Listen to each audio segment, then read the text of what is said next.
Dr. Senko has something special with his study abroad class.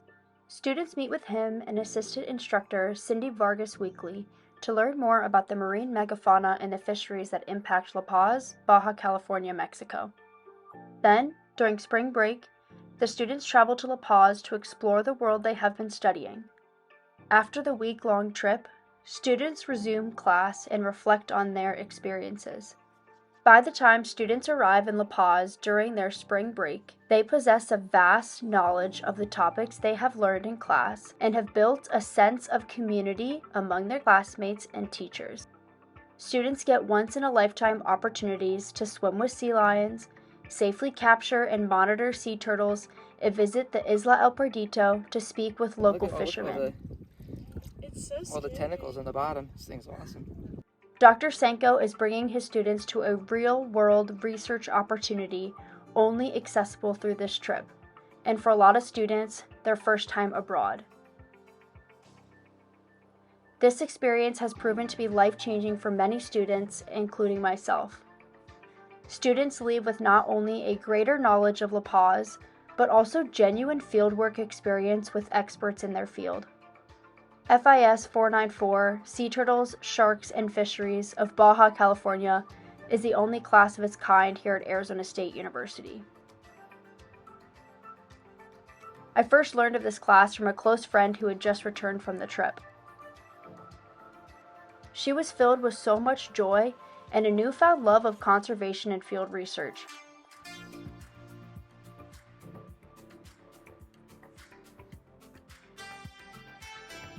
When I heard from her, I was a freshman who was struggling in a major that I was not thrilled with and searching for my passion. By sophomore year, I had switched my major to follow in my friend's footsteps with her trip to La Paz always in the back of my head. When I decided to take this class, I thought it would be just a fun trip over spring break, but it became so much more. I instantly connected with Dr. Senko in class. And on the first day, he stood up and said, "Call me Jessie." While this was unusual to me, he wanted us to be able to relate to him by implicitly telling us that we are all on the same level in that classroom. Continuously going out of his way to connect with his students, Jessie always stayed late after class to answer any questions or just chat. I had never had a professor care so deeply about student success, and I began to realize how special this really was. During one of these after-class discussions, we spoke about my future plans for law school and corporate success. After hearing this, Jessie replied, "Go to Mexico and see if you still want to sit behind a desk every day."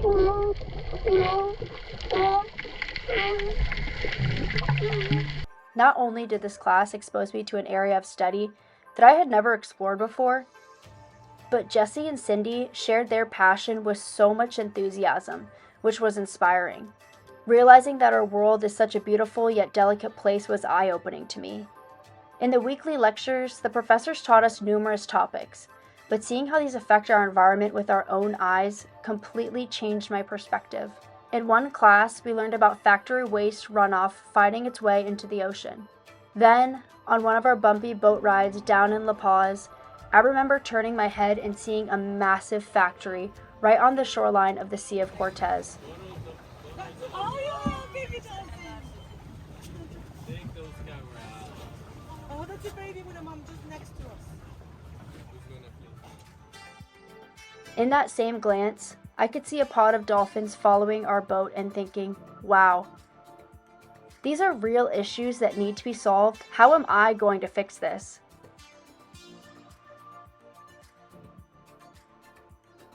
This moment, right here, is experiential learning at its foundation. And this aha moment I had was not unique. My classmates all have similar stories. Experiential learning is critical to the foundation of young minds and should be available to every student across the university.